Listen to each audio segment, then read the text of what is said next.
plazo razonable. Incluso ya hay alguna, por ahí hay una tesis aislada que habla precisamente, creo que la tengo, dice, es una tesis aislada, es la 2011-550,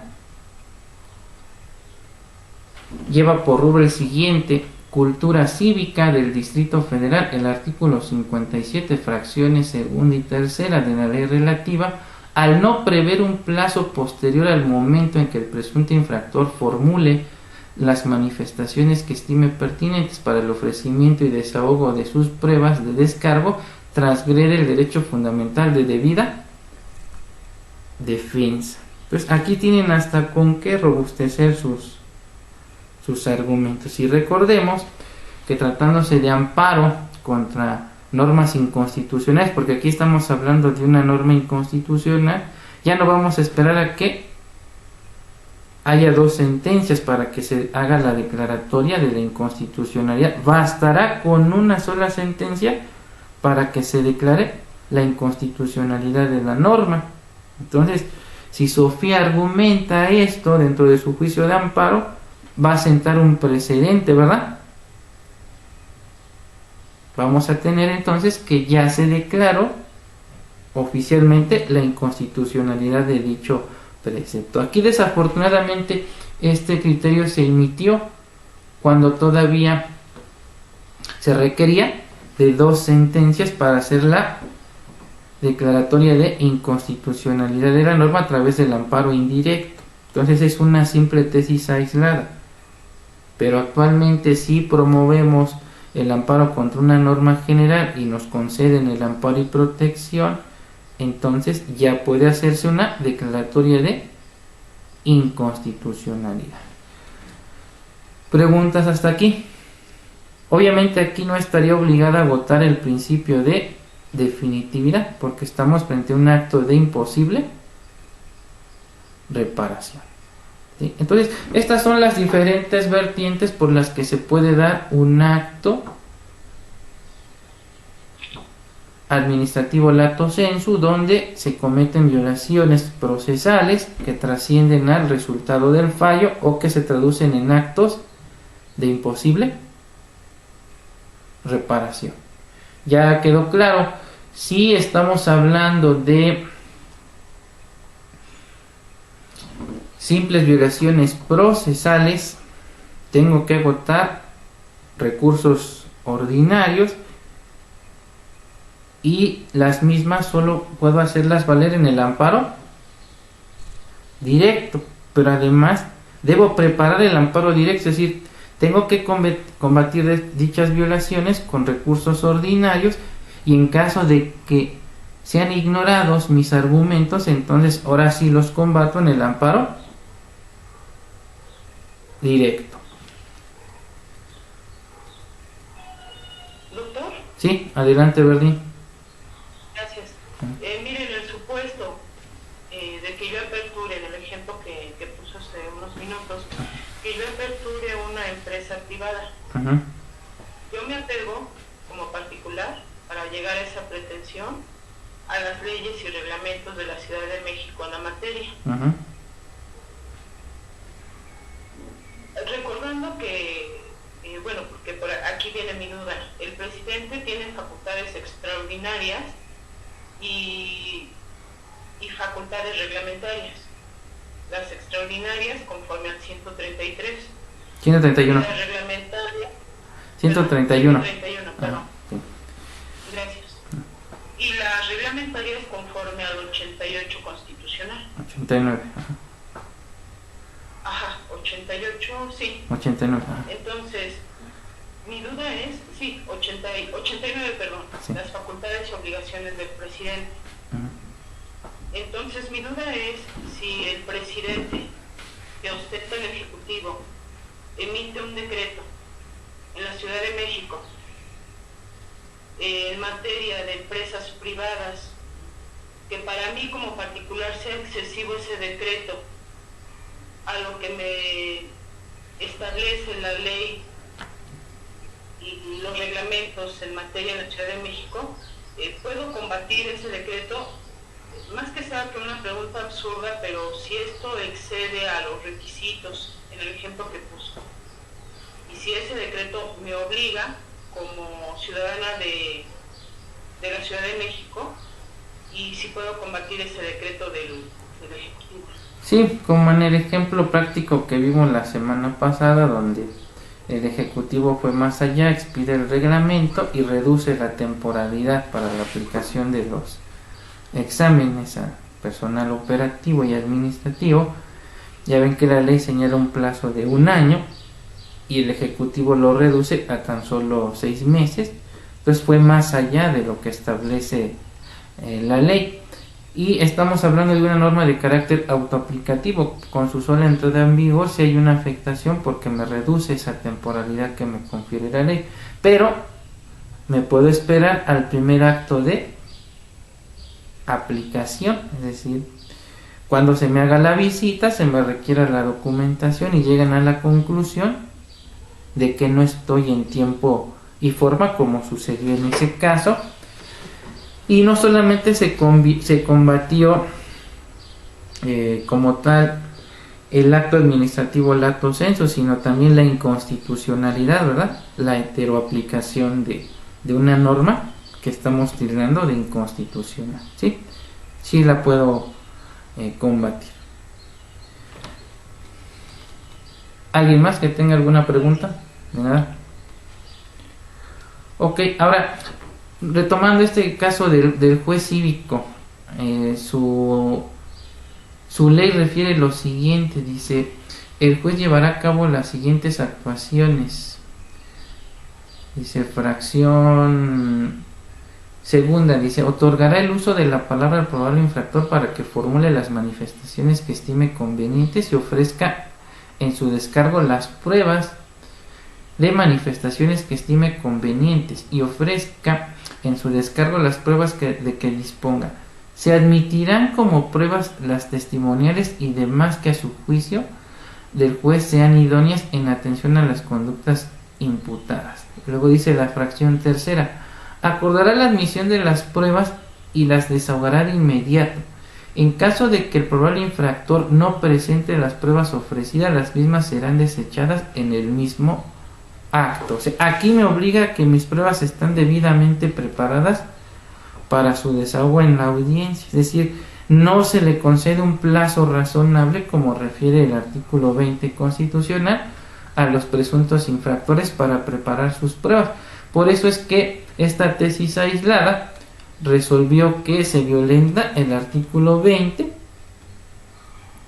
de la Constitución Federal. En concreto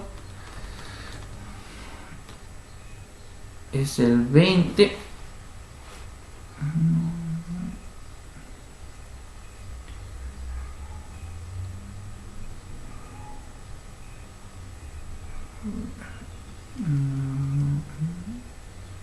bueno, vamos a ver qué me dice. Dice el segundo párrafo del artículo 14 de la Constitución Política de los Estados Unidos Mexicanos establece el derecho subjetivo consistente al debido proceso legal, el cual se entiende como el conjunto de condiciones y requisitos de carácter jurídico y procesal necesarios para afectar legalmente a los gobernados, lo que se traduce en que no sean vulneradas las formalidades esenciales del procedimiento, necesarias para una adecuada defensa. Ahora bien, el artículo 57, fracción segunda y tercera de la Ley de Cultura Cívica del Distrito Federal prevé que el procedimiento de remisión y presentación ante el juez cívico debe ser desahogado y resuelto de inmediato, el cual, si bien es cierto, es sumarísimo, también lo es que al disponer que serán admitidas como pruebas las testificales y demás que a juicio del juez sean idóneas, no limita la pertinencia de las que serán admisibles en el procedimiento. De ahí que al no prever el citado precepto un plazo posterior para el ofrecimiento y desahogo de las pruebas de descargo para el probable infractor, pues señala que deben ofrecerse de las que disponga en ese momento, esto es al formular las manifestaciones que estime pertinentes, limita la oportunidad para que pueda en el desarrollo del procedimiento ofrecer y preparar pruebas que considere convenientes, lo cual transgrede su derecho fundamental de debida defensa, ya que, por ejemplo, tratándose del nombre del perito y acompañarse del cuestionario correspondiente de aquel, debe protestar el cargo, ir al lugar de los hechos, emitir un dictamen y discrepa con el de la contraparte, convocar a junta de peritos y no están de acuerdo, habrá necesidad de un tercero, o si es una prueba testifical debe citarse a los testigos en día y hora hábiles para su desahogo. ¿Sí? Entonces aquí, si estamos ofreciendo una prueba testimonial y una prueba pericial, pues obviamente tenemos que preparar a nuestros testigos o a nuestro perito para el desahogo de la misma. Luego entonces es incoherente que la ley me exija que deban ofrecerse en ese preciso momento. Entonces se violenta el principio del debido proceso y consecuentemente el de defensa efectiva.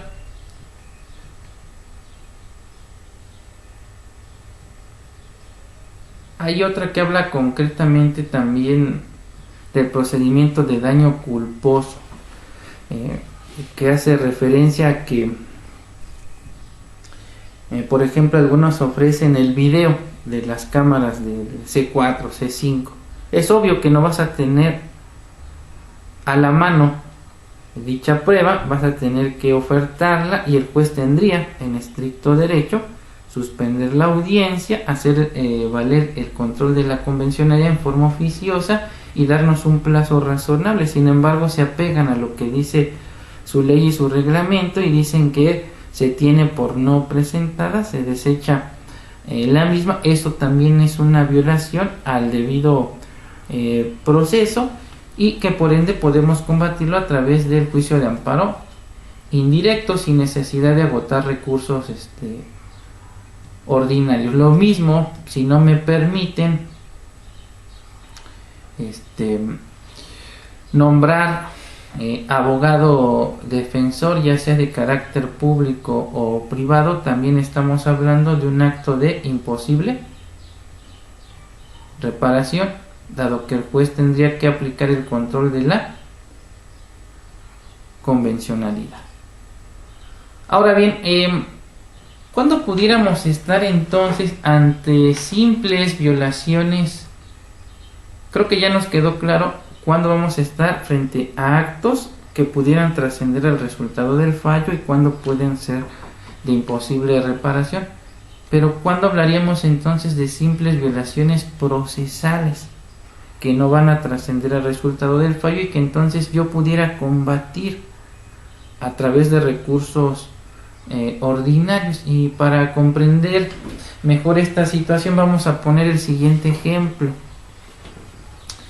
El Servicio de Administración Tributaria inicia un procedimiento administrativo de ejecución en contra de un contribuyente, en este caso una persona moral, al no haber cubierto el crédito fiscal dentro del plazo que le concedió el Código Fiscal de la Federación, por lo que envía a un ejecutor al domicilio del contribuyente para realizar obviamente actos de ejecución y requerimiento del pago, y en caso de que no se reciba el mismo, entonces se ordene el embargo y secuestro de bienes para garantizar el crédito fiscal insoluto, por lo que una vez que el ejecutor se encuentra en el domicilio señalado, procede a tocar la puerta, por lo que lo atiende una persona del sexo femenino, a quien el ejecutor le pregunta si está presente el representante legal de la persona moral. La persona que atiende la diligencia refiere que no, pero que ella puede atender dicho requerimiento. Entonces, acto seguido, el ejecutor realiza el requerimiento del crédito fiscal insoluto y ante la falta de pago ordena el embargo y secuestro de bienes. Desde luego, el actuar del ejecutor contraviene lo dispuesto por el artículo 133 y 152 del Código Fiscal de la Federación. ¿Por qué? De dichos dispositivos se desprende que, tratándose de personas morales, las notificaciones deberán practicarse en presencia de su representante legal, y si éste no se encuentra presente al momento de llevarse a cabo la notificación, deberá dejársele citatorio para que se encuentre presente al día hábil siguiente. Por lo que, al percatarse en este caso el superior jerárquico del ejecutor de dicha violación procesal, de forma oficiosa y efecto de no vulnerar los derechos del contribuyente, ordena la reposición del procedimiento, y entonces le dice al ejecutor: tienes que volver a practicar la diligencia de embargo y vas a respetar las formalidades esenciales del procedimiento. Es decir, si no está el representante legal, le vas a dejar atento citatorio,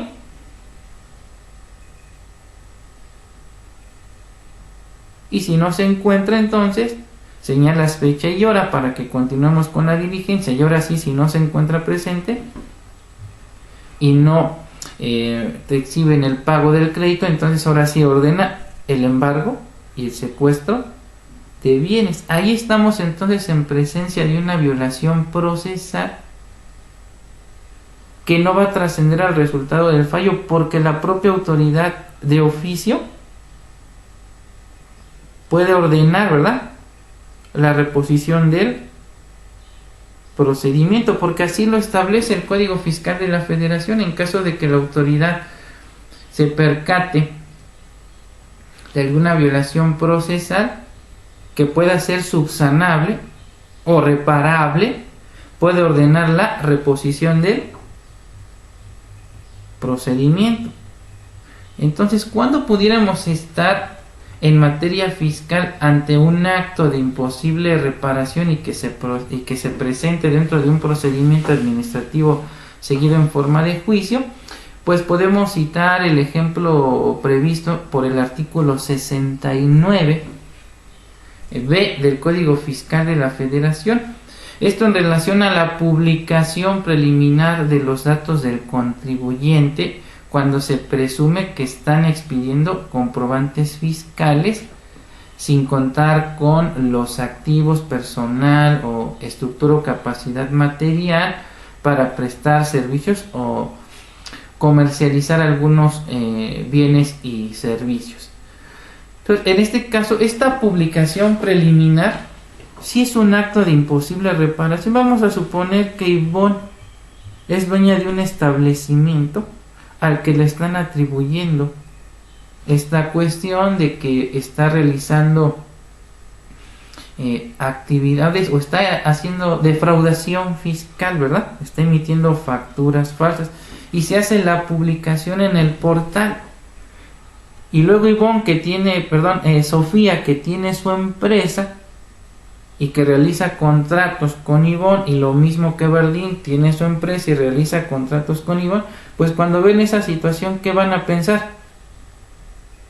Pues se dedica a cosas ilícitas. Lo primero que voy a hacer es, para no meterme en problemas, es romper relación comercial con Ivonne. Entonces ahí estamos frente a un acto de imposible reparación por todas las consecuencias que va a generar, y no ha sido oída y vencida dentro de un procedimiento administrativo seguido en forma, porque no se le ha dado el derecho de audiencia, simple y sencillamente se hizo la publicación. ¿Qué nos dice al respecto el Poder Judicial? Aquí tengo a la vista la tesis aislada con número de registro 2016-876, es de la 10ª época y dice lo siguiente: publicación preliminar de los datos del contribuyente en términos del artículo 69b del Código Fiscal de la Federación.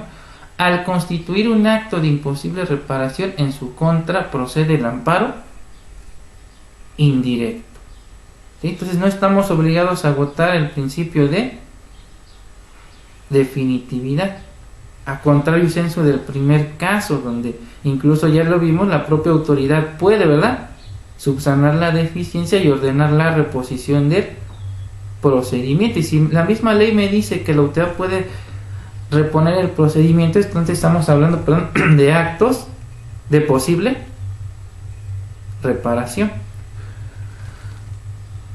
¿Qué me dice esta tesis? Dice: los artículos 6, 7 y 16 de la Constitución Política de los Estados Unidos Mexicanos prevén el derecho a la vida privada con un límite, entre otras las libertades de expresión y de imprenta. Asimismo, el artículo 11 de la Convención Americana de Derechos Humanos, 17 numerales 1 y 2 del Pacto Internacional de Derechos Civiles y Políticos, 12 de la Declaración Universal de los Derechos Humanos y quinto de la Declaración Americana de Derechos y Deberes del Hombre reconocen el respeto a la vida privada y en consecuencia a los derechos de personalidad, y por otra parte prohíben injerencias arbitrarias o ataques a estos. En consecuencia, la publicación de datos a los contribuyentes que alude el artículo 69b del Código Fiscal de la Federación constituye un abuso que se traduce en una afectación a su imagen y su prestigio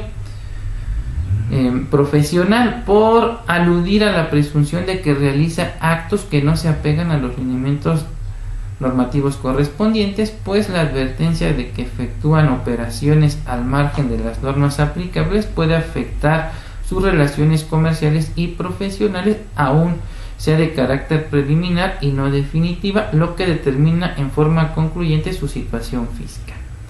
Así pues, la afectación al prestigio atento a la percepción que de un contribuyente puedan tener los demás, especialmente quienes tienen o pueden tener relaciones comerciales o profesionales con él, no requiere que la publicación del listado sea definitiva, porque el menoscabo a su imagen puede darse desde la publicación preliminar, que incide en la reputación del quejoso, entendida como un prestigio comercial y profesional, vulneración de imposible reparación, por recaer sobre derecho sustantivo protegido constitucional y convencionalmente. Por tanto, ese acto que se da dentro de un procedimiento administrativo seguido en forma de juicio es de imposible reparación, en términos del artículo 107, fracción tercera, inciso B de la Ley de Amparo, y en su contra procede amparo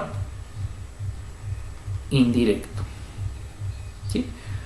Otro ejemplo de acto de imposible reparación y que se está dando en últimas fechas es la intervención de cuentas bancarias y bloqueo de las mismas, donde la unidad de inteligencia financiera argumenta que los recursos que se depositan en una cuenta presuntamente son relacionados con el crimen organizado o que son recursos de procedencia ilícita, y sin ser oído y vencido me congelan mis cuentas. Y entonces cuando Sofía va a realizar una operación bancaria, el banco le dice que no puede hacerlo porque sus cuentas están bloqueadas.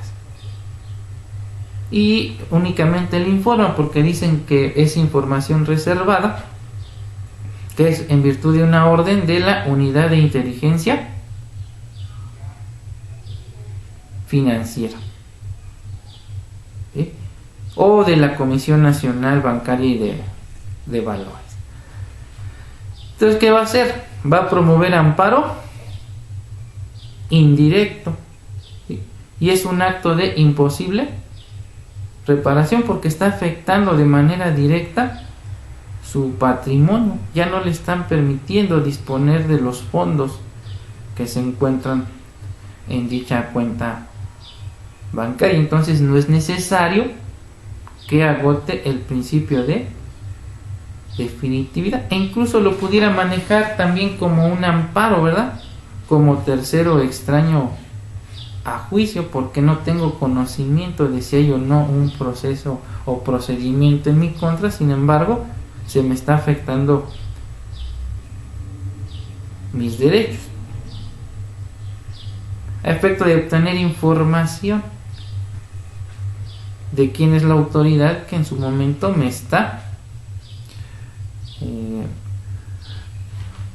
interviniendo mis cuentas bancarias, ¿no? Entonces, bueno, ya lo vimos dentro de un procedimiento administrativo, ya lo vimos dentro de lo que es un procedimiento fiscal. Dentro del material que les comento vienen las tesis tanto jurisprudenciales, algunas ya les comenté son tesis aisladas, pero finalmente nos van a permitir robustecer nuestros argumentos, y hay que aprovechar esta cuestión benigna ahora de la reforma en ley de amparo, donde pues bastará con que se resuelva en un juicio de amparo que una norma es inconstitucional para que se haga la declaratoria general de inconstitucionalidad. Ya no vamos a requerir de un segundo amparo, bastará con uno, y entonces es como vamos a empezar a generar los famosos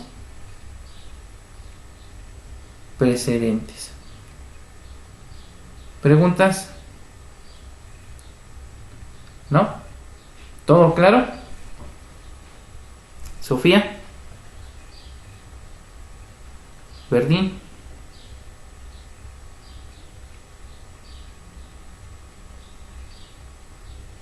Gracias, doctor. No, de nada. En relación al ejemplo que usted tuvo a bien de compartirnos del Código Fiscal de la Federación, estamos hablando de un daño reputacional de inicio.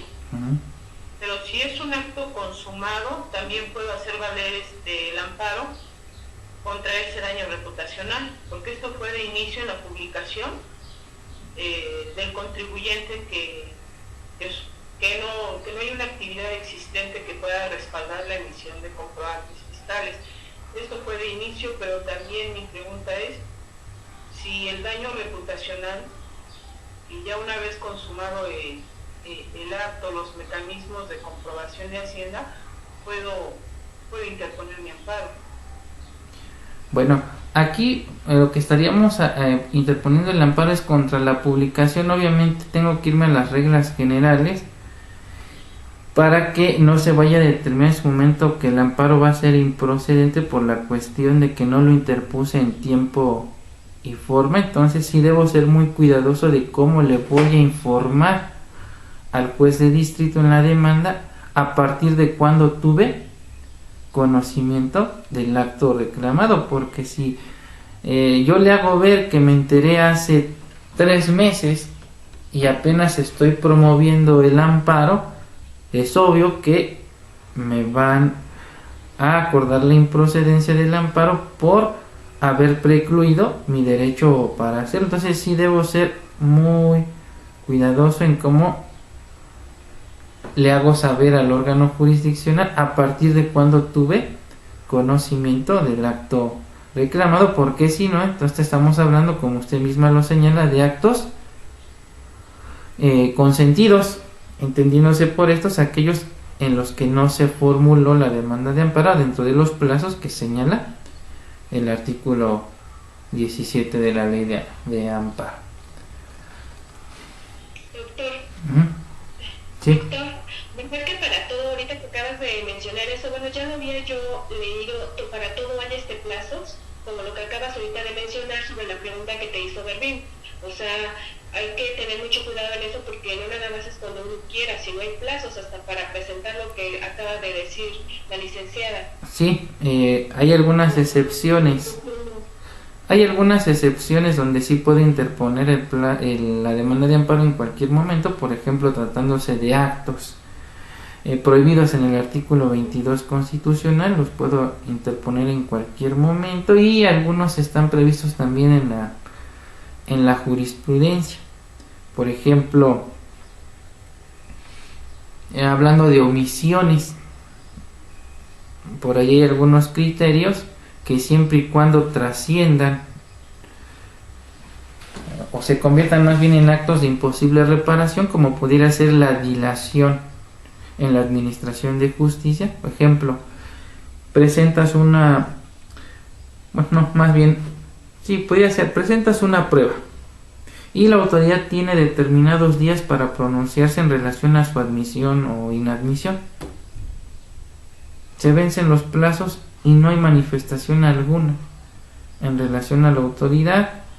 Entonces ahí pudiéramos hablar posiblemente de que se traduce en un acto de imposible reparación, una retardación a la justicia, o interpones un recurso administrativo y tienen 15 días para resolver y han transcurrido en exceso esos 15 días.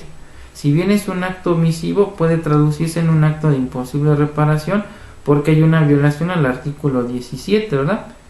El cual prevé que la justicia debe ser pronta y expedita, ¿sí? Y en esos casos refiere la jurisprudencia que si es procedente interponer el amparo en cualquier momento, ¿sí? Pero son excepciones.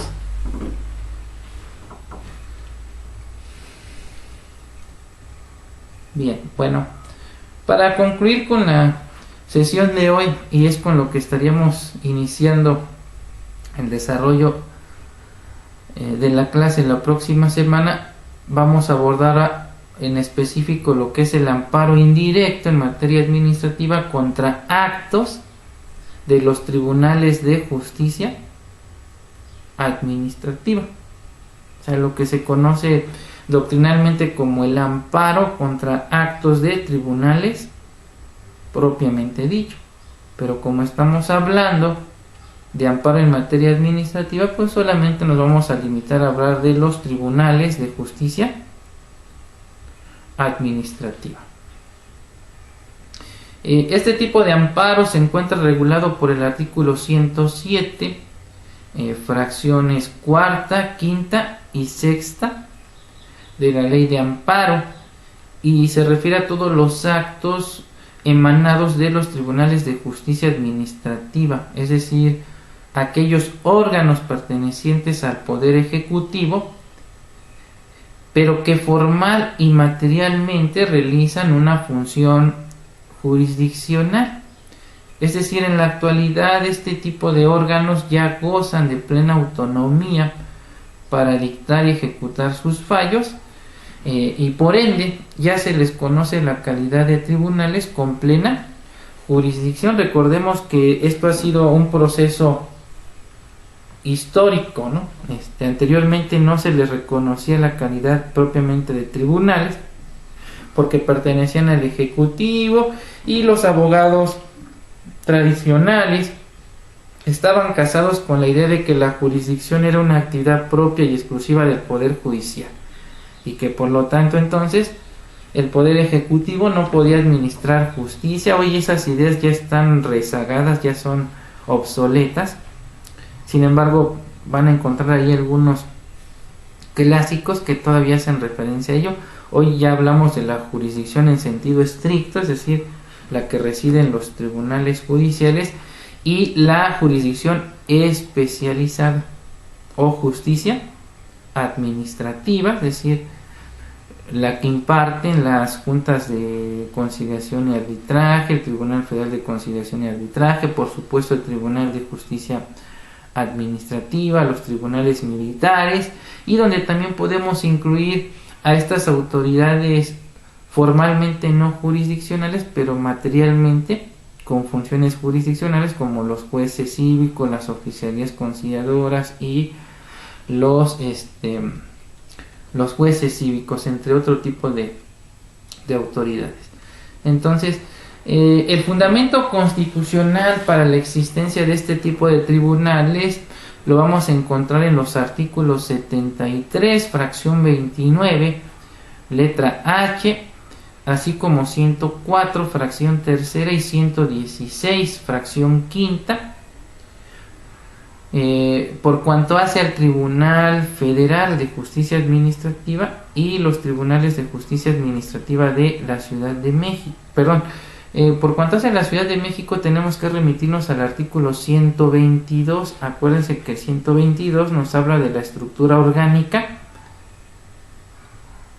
del gobierno de la Ciudad de México. El 116 me hace referencia a la estructura orgánica de las entidades federativas, ¿sí? Y el 73, fracción 29, letra H, y el 104, fracción tercera, me van a hacer referencia a la facultad que tiene el Congreso de la Unión para legislar precisamente en materia del Tribunal de Justicia Administrativa y las funciones que tendrá dicho tribunal. Ahora, hay que recordar que en algunas entidades federativas también existen los tribunales de justicia administrativa municipal. Es decir, tenemos tribunales. En México tenemos el Tribunal Federal de Justicia